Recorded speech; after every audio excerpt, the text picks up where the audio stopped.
Welcome, everyone, and thank you for joining us for our fourth Ask the R.E.A.L Expert webinar in honor of Aphasia Awareness Month. My name is Catherine Noyce, and I'll be your host tonight, and Denise McCall is my co-host. Throughout June, the National Aphasia Association has been shining a spotlight on those who are living and thriving with aphasia and how you're educating others about aphasia by sharing videos and featuring live panel discussions with people with aphasia. So we have already had 3 webinars this month, and recordings of all 3 webinars are already available to watch or rewatch on the NAA YouTube channel. So in the first webinar, we asked the question, how do you teach your friends and family about aphasia? In the second webinar, we asked, how did the pandemic impact the way you taught friends and family about aphasia? And in last week's webinar, we asked, what preparations, strategies, and supports do you use to communicate with people in the community? We had so many wonderful videos submitted from the aphasia community across the country that we weren't even able to show them all during the first 3 webinars. So tonight, we will finally be able to watch the remaining videos. Then we'll have a panel discussion with tonight's 3 experts with aphasia. Tonight's panelists are Trish Hambridge, Denise Lowell, and Sherry Lovellette. We invited these individuals because they each have a passion for spreading the word about aphasia and educating others. And they are truly the real experts because they live with aphasia and have personal experience that they can share to help the world understand how to best communicate with people with aphasia. After we watch the 20 minutes or so of video submissions together, they will each be sharing some thoughts about the videos or the videos from the prior webinars, and they'll also share what they're personally doing to teach others about aphasia. And spoiler alert, it's some pretty great stuff. And finally, before we wrap up, we'll watch a pre-recorded message from Darlene Williamson, the president of the National Aphasia Association. And of course, you in the audience are welcome to use our chat feature or the Q&A box to ask questions for the panelists. Denise and I are going to do our best to try to monitor that and answer the questions as they come in. And we may even have time at the end for a Q&A session with the panelists. So let's get started. We are going to share first the video compilation of videos submitted by people with aphasia from across the country. It's just over 20 minutes, so sit back, relax, and enjoy.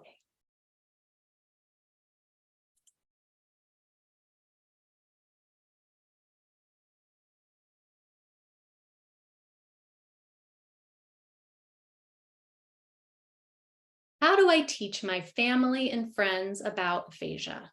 Meet Gina. Hi, I'm Gina Androsco, and I am a part of Minnesota Connect Aphasia Now. I had a stroke almost 3 years ago, and I was left with aphasia. Living with aphasia is more difficult than caring for aphasia patients. I am a nurse as well. Living with aphasia is an uphill battle for sure, and caring for one who has aphasia is equally devastating at first. I can describe aphasia, and it's like having a tip of the tongue moments all the time.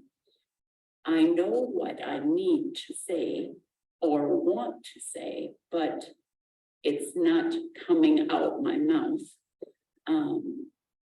Complex concepts are not lost on me. I adore words and I love the complex concepts, but actually executing the words to describe the concepts is a different animal. After having aphasia, I remember early days after my stroke and living with aphasia, I was not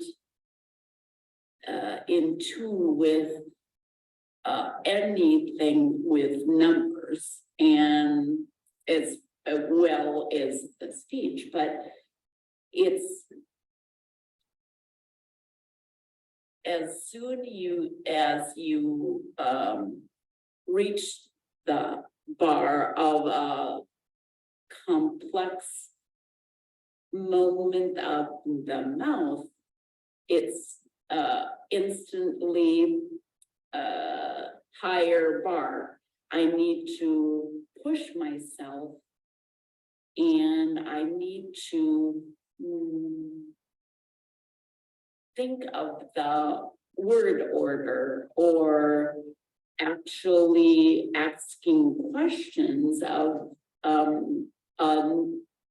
waiter or waitress. If that has nuts, I need to know or whatever, but I was so good at words and expressing myself with actual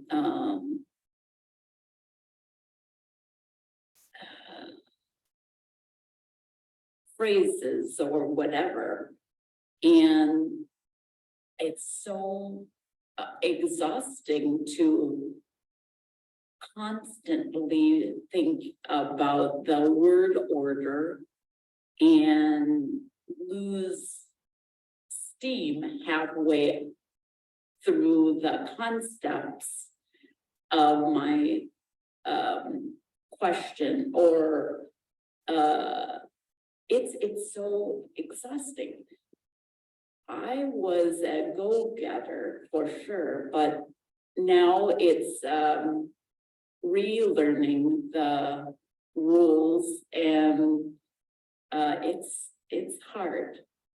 Anything is appreciated by me with patience, with onlookers or in medical clinics or checking into a gas station or people are so in the hurry and I am just wanting to add to the conversation, but it's not possible sometimes. Living with aphasia is truly a feat. Anyways, thank you for listening. Meet Alan. Hey, Alan. Hi, how you doing? Good. The National Aphasia Association wants to know how you teach your friends and family about aphasia and how you tell them the best ways to communicate. I really don't talk about the phrase because I never talked about it, but I just talk about when you talk to me, I say I might talk plain because I don't understand that what you talk about. But I want to talk about. I want to talk to you about what you said about. I can't explain to you. I can't talk to you about Cause I can't say the words that I would just say to you. But, I feel I can't say both words I want to say because I can't, my wife, but, my tongue won't let me say it, you know, but what I want to say. But I know everything. I know everything you talk about. But I can't talk about me. Say something else. You say something.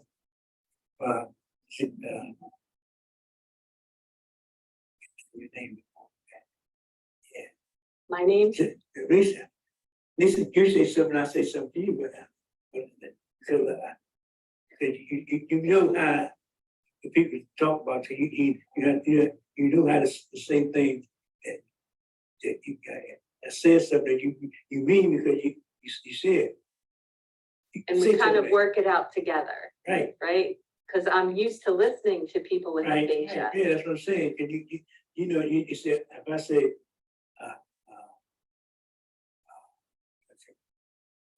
August, like that one. That I said, I can't say that. But you said that the dog about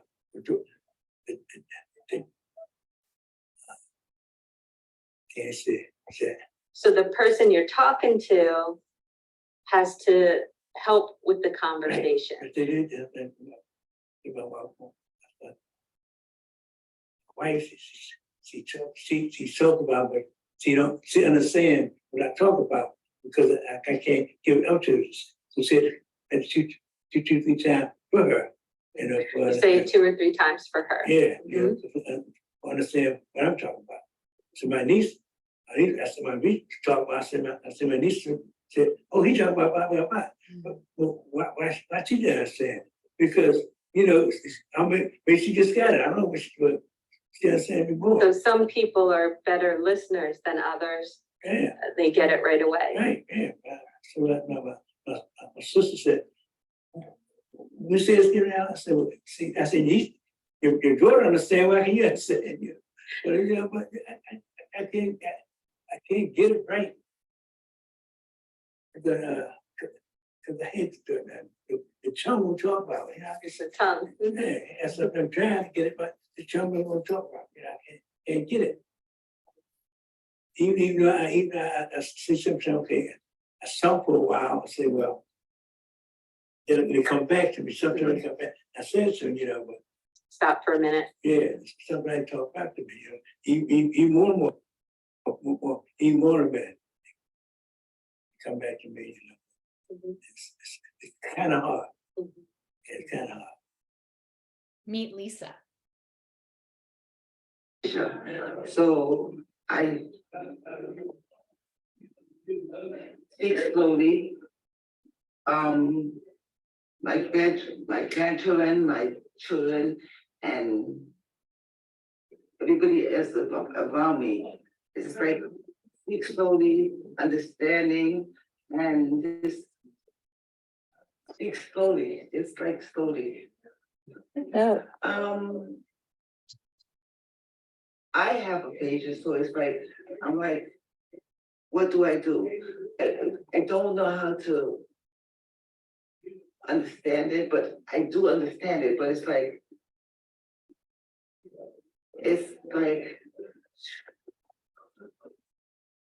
Do you think your family, like your kids and grandkids and friends, knew what aphasia was? They didn't. They didn't. Okay. Aphasia, but I didn't know what it was. So I'm like, oh, they could be treated. But now I know what aphasia is. It's like I am like, oh shoot, I have aphasia. So what do I do? Because for 3 months, I was like, oh, it's gonna be fine. It's gonna be fine. And then it's like 4 years. I'm like, oh, I have aphasia. So Do you remember having to tell your friends and family? I couldn't talk. I couldn't talk for 4, 5 months. I couldn't talk. You know, I was like, you know, I just like didn't talk, you know? And then it's like about 5 or 6 months, I'm like, okay, I have aphasia. And then I started, I'm like, oh, 4 years, I'm like, ooh. Now, but I'm good now, you know, I'm good because I talk now, but it's still hard to speak, but I talk now. What about your friends and family now? I don't have any. No, my friends and family is fine, but other people, I'm afraid to speak. You know, I'm afraid to speak. But now I have the volunteer stuff and the church stuff. That's good. It's good. That's great. That's life participation, right? That's awesome. You're doing great. Thank you. Thank you for your time. Thank you. Right. Meet Hayes. My name is Daquan Hayes, and I got aphasia. And one time, I work at Safeway, and I'm happy I got the job. Now I was at a staff meeting, and I showed one lady my aphasia card, and she read it out loud to everybody, and she was having one time. She said, "I'm not gonna yell at you," but I told her my card, and everything else, like wow. And she was happy I got my aphasia card, and she was good, like that's all. And I passed my aphasia card around for everybody. And like 1, 2, 3, 4 people know about aphasia. I tell her that aphasia is me, a difficult talking, understand a conversation, reading and writing. It just speak slowly to me, not slowly like hey, how you doing? Not like that, but speak me like just mental volume. And I told her take your time to realize I got that. I got not the disease, but something I got. But a car accident or something else.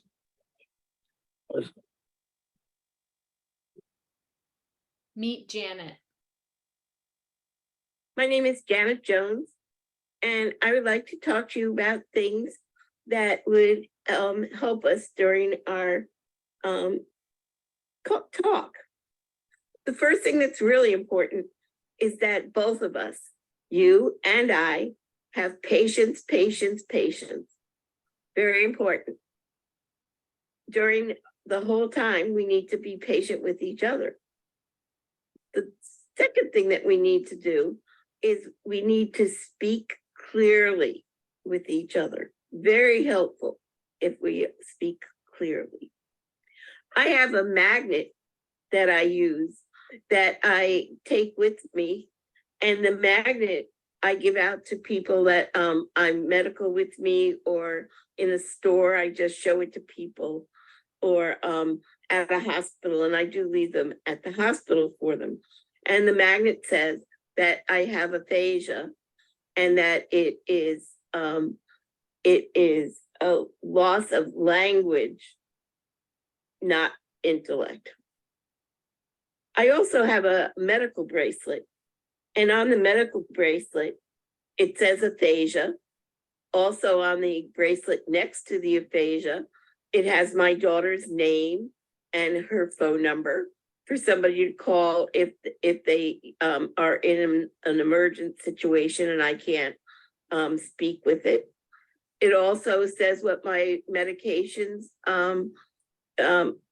for, not for medications, but for my medical needs are also on the bracelet. The bracelet is very important. I wear it all the time.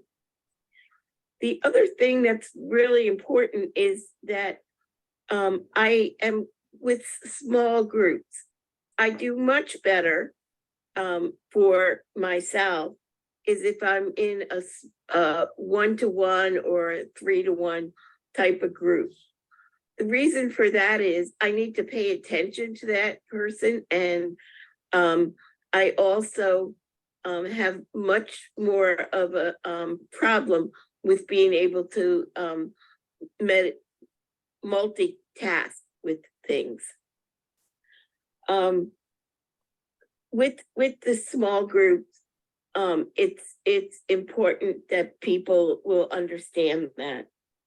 And one of the most important things of all of this that I hope that you will take this with you is that we always need to pray or ask for help from your God of understanding.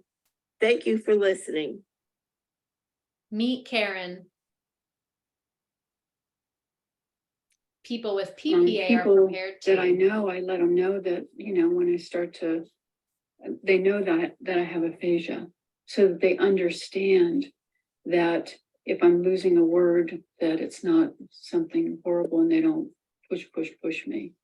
So it's just important to not get too much pushing myself and going really fast isn't helpful in that. And I actually, what I've been doing is I do talk more to people than I used to. And I'm doing that on purpose because I think it's good to do that. To talk to people, listen to them, and then just, you know, not have there be, you know, that intense thing, but more calm. So if you were at the farmer's market Yeah. or Trader Joe's, Yeah. and you were standing in front of one of the farmers and you wanted to know if they had a certain kind of squash or a Right. lettuce or something, and you were thinking, God, what is that? I Right, want yeah. to ask them if they have that thing. What would you do to let them know or to help yourself get the word out? Well, I mean, I would ask them, but the thing is, you can see it and you just pick it up. It's not a big deal. So, and there's a lot of nice, kind people there at the farmer's market. Do you feel comfortable telling people that you don't know that you have PPA, or do you prefer to keep that private? I don't want to tell everybody. I just want to tell, because then, because a lot of people wouldn't know what it is. And so it's people that I know and I'm related to, they know. But people that I, you know, that you see, there's no reason to say anything. Because I don't want someone to, you know, be mean to me. Well, they definitely shouldn't be mean to you. Well, I don't know. Have you ever experienced somebody be mean? No. Okay. No. Can't imagine anyone being mean to you. No. What would you say if somebody was mean? If you were standing there talking and they were like, why is she having some trouble finding her words? God, what's wrong with you, lady? If they were to dare say something like that. I don't think anyone's done that. Good, but what if they would? Well, It's happened a couple of times, but I think it was before we told people. yeah, well, They that's made true. fun. They Yeah. made fun. That's true. Yeah, but now all of our friends, you know, they know. So did you share and educate your friends about what PPA is and what they could do to help you? Yeah. And what helps you? What can they do to help you? What have you told them? Well, they're all very kind. But what can they do when they're talking to you to make it calm and less stressful? No, they don't. Well, some of them, they're just fast talkers, and that never changes for them. Dennis. And he's so sweet. what would you say to them if somebody was talking really fast or really loud? I would say, hey, sorry, could you slow up just a little bit, because it's hard for me to understand this. And that's okay. I'm okay to say that Mhm. now. Wouldn't say that before. And before I wouldn't talk to people, but now I will. So, Okay. because you gotta be kind and, just. Meet Susan. Here's an example of accepting help from others. Susan leaves home with a backup book or other written supports to help her express what might be hard to say. Or did Brent write that? Brent, yeah. Okay. Okay, and did you tell Brent what we were talking about? Yes, So he put that together for you? he did. He sure did. That's great. Yeah, I was very happy about it. But yeah. He could have said no, but he didn't.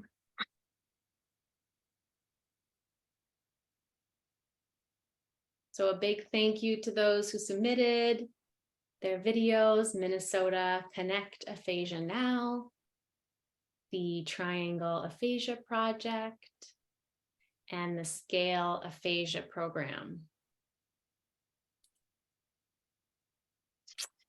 All right. So yes, thank you again to everyone who submitted. And now we have our panelists and experts here. You all are welcome to unmute if you would like, and maybe each of you, just a real quick introduction before we get going with the conversation. Maybe your name and where you're joining us from. I'll go first. Hi, my name is Denise Lowell. I am the president and founder of Just Ask. I had my stroke almost 8 years ago, and I am living with aphasia. Oh, and I'm in Rhode Island. I live in Rhode Island, but I'm hanging out in Florida with some of my loved friends here.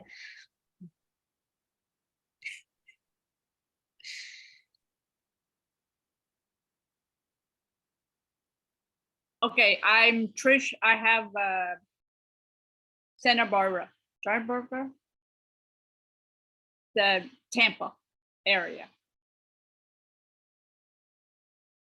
I'm Sherry. I live in Homestead, Florida. Wonderful. And so before we dive deeper into the amazing work that each of you are doing, and we definitely are going to give you all some time to brag a bit, do any of you have thoughts you'd like to share about the videos that were submitted that we watched just before? Yes, so much. I feel for each one of them. The man, especially, because he had such a hard time speaking that only a few people understood him. That's frustrating. So frustrating.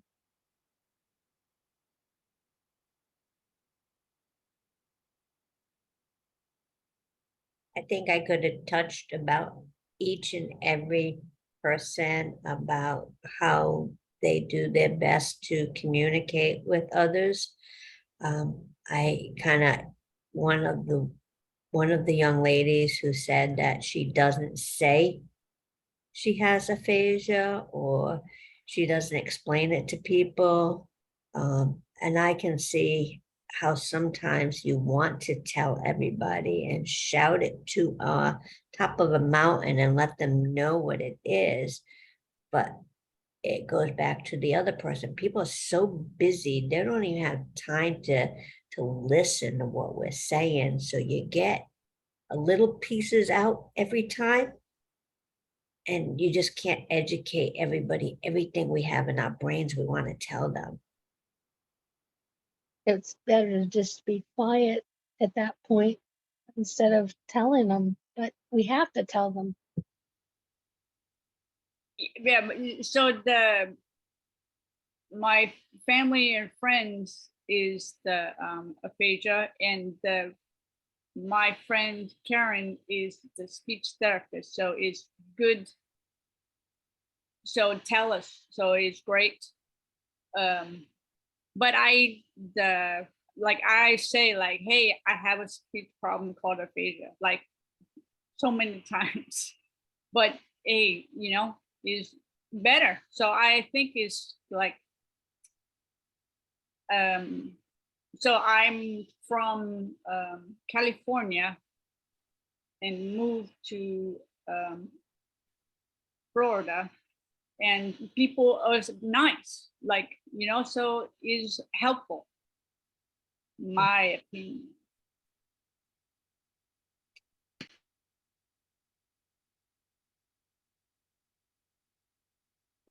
Any other thoughts about tonight's videos or even some of the ones from previous webinars? We had an interesting conversation about how the pandemic impacted your experience connecting with people and educating people about aphasia. And I would love for our audience to get to listen in to some of your all thoughts about that. I loved it.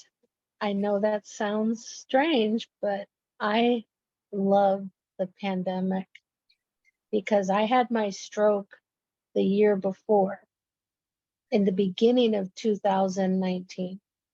So for about a year and 4 months, I could only say a few words, just a few. And I found online that they offer classes for aphasia, and I log in and I met Katie. She's the first speech pathologist I met online, and she became my friend. It was great.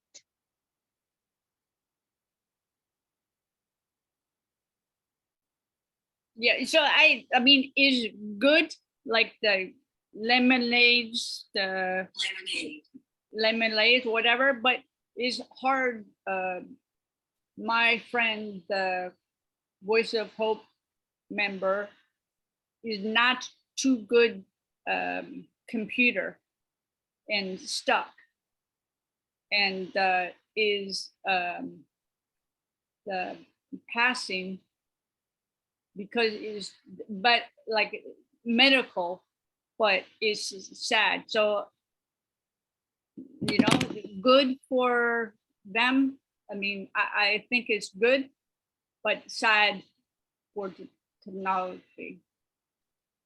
I agree. It's 50-50. When we used to do an in-person group once a month, it was great. People would get together, chat, play games, have fun. And then there's no more room. We learned this new world called Zoom. So we started doing it and we're getting better. And now we're like, oh, it's just Zoom. Well, I'm a pro now. But there were a lot of people that started saying that they lost their friends. They couldn't even go to their doctor's appointment. And as much as a social event we have is to go out to the doctors and talk to a nurse, well, that was taken away too. So we started having to do the Zoom meeting every Monday night just to have the socialization together and not feel even more isolated than we usually do. Great. We met people around the world. It wasn't just our little Rhode Island world. We met so many people from around the United States and some of them out into other countries. But I lost a lot of my friends that would meet with me in person because they don't have technology. I have a friend that doesn't use computers at all. But now we know how to do that on the phone, but that's very hard to communicate on a Zoom meeting if you have a phone. So I think it was a great learning experience and have an option, but I think we really need to have that human touch, that human connection. And I'm hoping we can get together more in person and see each other. Sherry, what have you found that's been so good about using Zoom and the virtual capabilities we have now for educating others? Well, for me, Zoom made me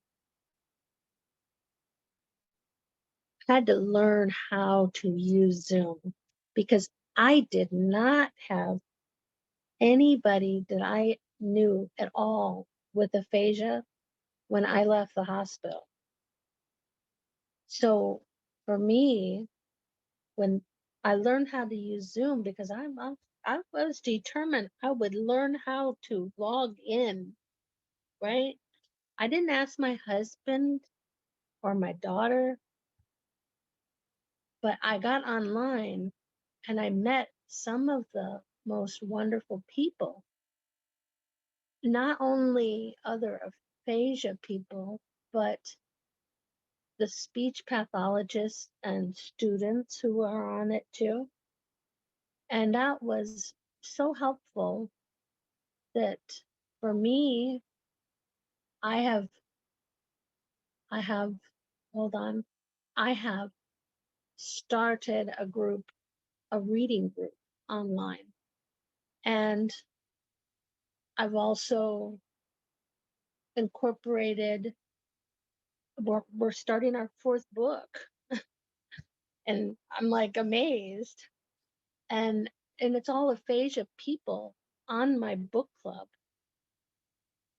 Aphasia led and aphasia ran by all aphasia. And I have 20 of them. 20 of them log in each week. And so that's only one aspect, because I've also went off and started an in-person group at my community center.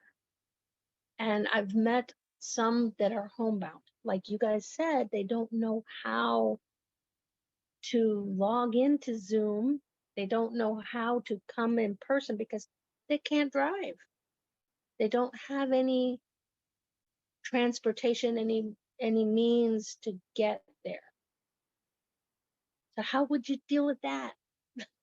That's my question, you know? But for me, Zoom was a lifesaver. Yeah, so like Zoom is like the sitting in the chair and the dog and like, you know, is good for tired or you go driving, check like where's the parking lot, you know? So it's cool, like, hey, hi. So it's good for that. Yeah, I like having when you have the option of both, like when they do, what they call a hybrid, you can do your in-person and have a screen so people can do both.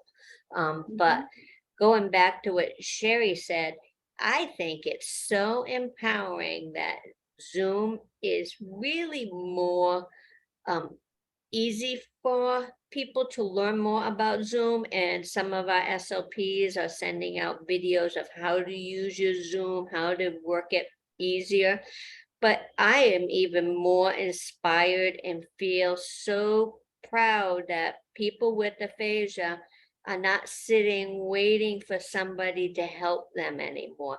They're creating their own groups. They're doing their own book clubs. They're having their own Zoom chats with each other. You meet somebody from another state and you set up your own meeting and you can sit and talk about a topic that you're interested in and not have all the distraction from the group. So I think that in the past few years, it is really inspiring that you can find a Zoom link almost every hour on a Zoom meeting and you'll never be left alone. So those are the things that make me feel really proud of people with aphasia, not waiting anymore. We're stepping up and we're trying to get the word out, service each other, helping each other. And we're out there, people. You can't hide us anymore. Here we come. Yes. Well, and we really want to use most of the rest of the time we have left for you all to talk about the exciting things that you're doing. Trish actually prepared a little video for us. Trish, would now be an all right time to show your video? All right, let me get that pulled up for everyone. Find the stuff.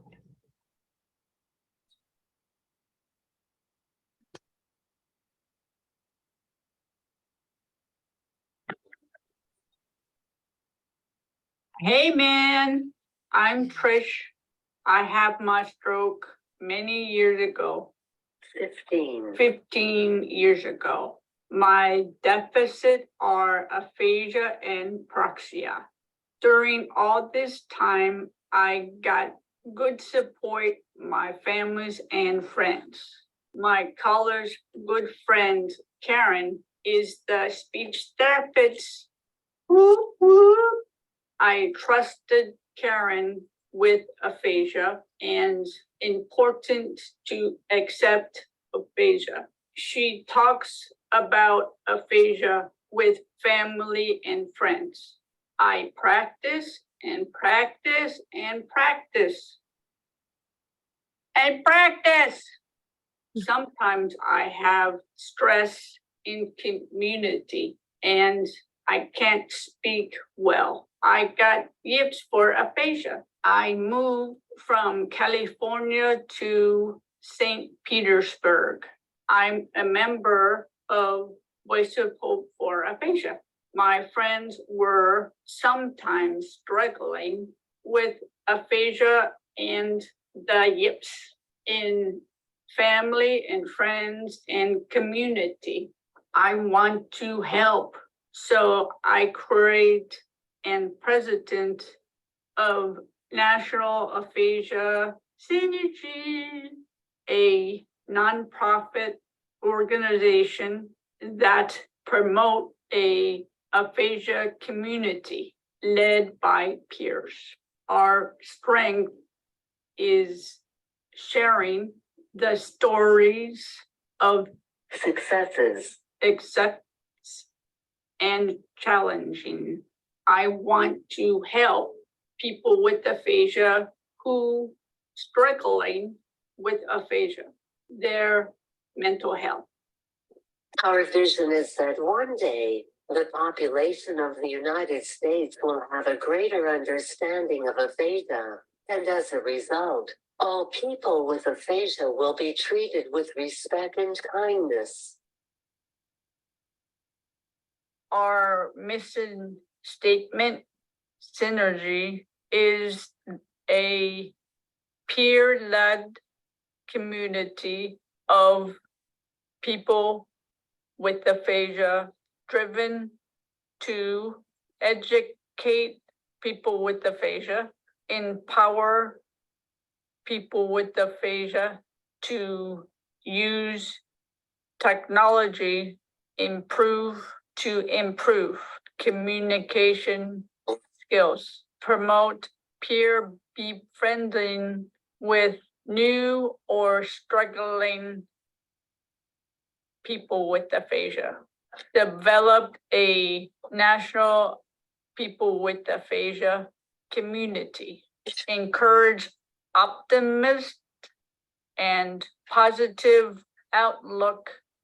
Synergy website is intended to be the resource for people with aphasia.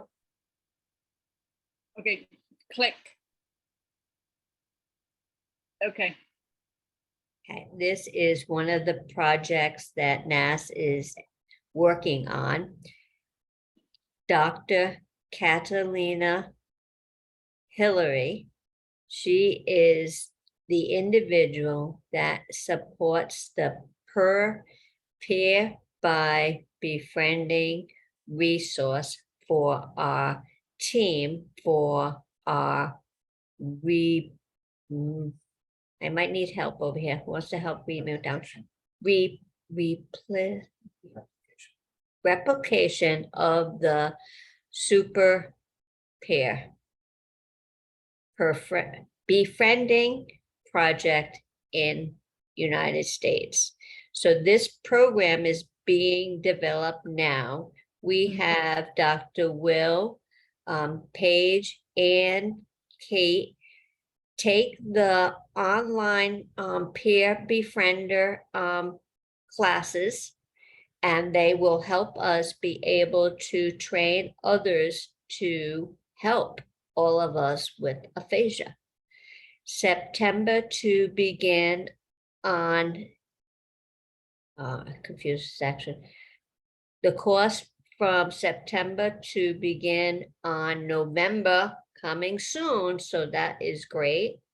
We have our first training or kick out meeting before the end of 2024. Great program, and we're looking forward to seeing you all.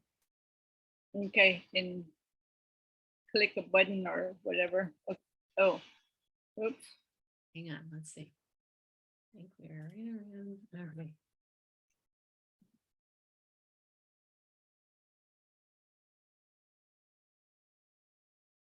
Okay. Okay, you'll see the slide here of all the programs and services that National Aphasia Synergy provides. And the website is continuing to work, but we have the Synergy turf, and that has a lot of videos, and you can find them on YouTube videos. Is there anywhere else we can find that right now, Trish? Just a YouTube video? Yeah, yes. Okay, and then we have June is National Aphasia Awareness, so a lot of informational tools there. We have a little description of what is aphasia. We have our amazing t-shirts here too. You see Trish and I wearing them.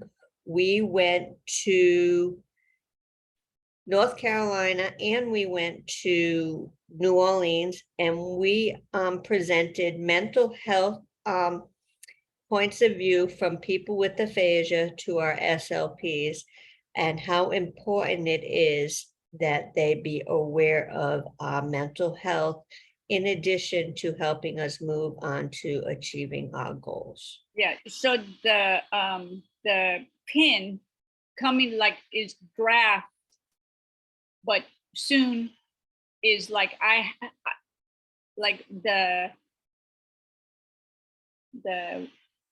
person with the aphasia, like, hey, I want this. Oh my gosh, like I wanted to think that, you know, so hopefully soon.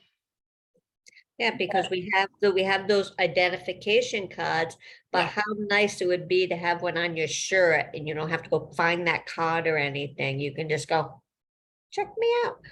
Yeah, so coming soon, the Etsy.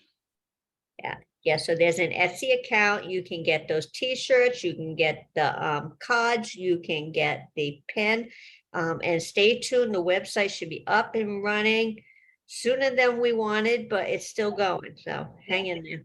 Okay, and whatever, click. And this is the team. Go ahead, you name the team. You got the team. Go ahead. Yeah. But so is the what's the wait a minute.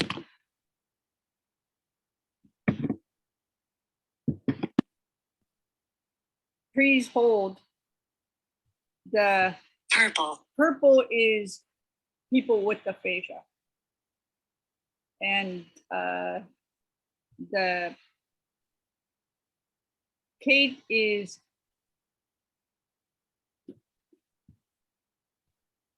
speech therapist, and Helen is good friend, is the secretary and the treasury, and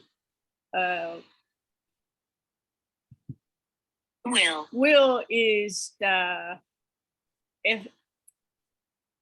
SLP, is the volunteer. So it's great. And all the rest of us are aphasia warriors, or as Angie would say, we're aphasians. I can't talk well. You did excellent. Yeah, thank you for all that information. And Denise, thank you for sharing about that. And Denise, I want to make sure before we run out of time that you get to share about your conference that was going on throughout the month, and maybe even how people who may have missed one or two can check it out. Okay, do a quick run. We started the nonprofit, Just Ask, Aphasia, Stroke and Knowledge, and start a conference, because I was very frustrated that a lot of the webinars and resources were not aphasia friendly, or I couldn't afford. And I didn't think anybody should have to pay to get training or education about their disability. So we started a first conference, and we did it in person at a library, hoping we could get 40 people. Almost 100 people showed up, and we said, yeah, this is something we need to do. So we've been doing it 5th year. We do it in Zoom format now, so that people around the United States can have access to this information. Every Saturday in the month of June, as Aphasia Awareness Month, we have amazing guest speakers and provide their information. We will, our last session was last Saturday with Deborah Meyerson and her husband, Steve. We have also had Denise and Trish present with Jackie Hinckley. We also had stroke coordinators from Rhode Island presenting about the neurology part of our brain. We also had a care partner day, which was really amazing. And we did save that YouTube videos on our website and on our Facebook. But if you didn't see any of them, that's okay. We are going to save these, edit them, and record them on our website. And hopefully somebody here can help me and post our website. And you're all welcome to check it out. And lots of information, lots of support groups every Monday night we meet. So it's an amazing group. I'm really proud of all the work we've done, and all are invited to join us. All right, I'm going to put the link in the chat. I think I'm getting it. Great. Perfect. I have my assistant here. This is my husband, who is my VP, my partner in crime, and very helpful to have him with me in my life. And I also have amazing board members that make this happen. So everybody, if they think I'm doing this all by myself, you always have to ask for help. Nobody's ever alone, whether a disability or not. So it's okay to ask for help. As much harder it is for me to do, I'm learning to do it better every day. Great. Yeah. Never alone. Sherry, was there anything else that I know you talked about the book club, which is so exciting. You're also doing some work advocating, at the hospital. Is that something you wanted to mention briefly before we go to Darlene's video? Only thing about the hospital is we all need to speak up to the hospitals more, because of all the hospitals that have been looked into, only 10% talk about aphasia with their patients before they go home, and the rest just do not. So guys, you gotta speak out to the hospitals too, because they do know what aphasia is, because they know it is, but they don't share with us how we can handle it, or what we need to do, or our caregivers either. You all have been champions about how people with aphasia are such incredible, truly the best advocates. So you guys are really great examples of that. All right, well, I am going to share our last video of the night, which is a message from Darlene. So let me get that pulled up.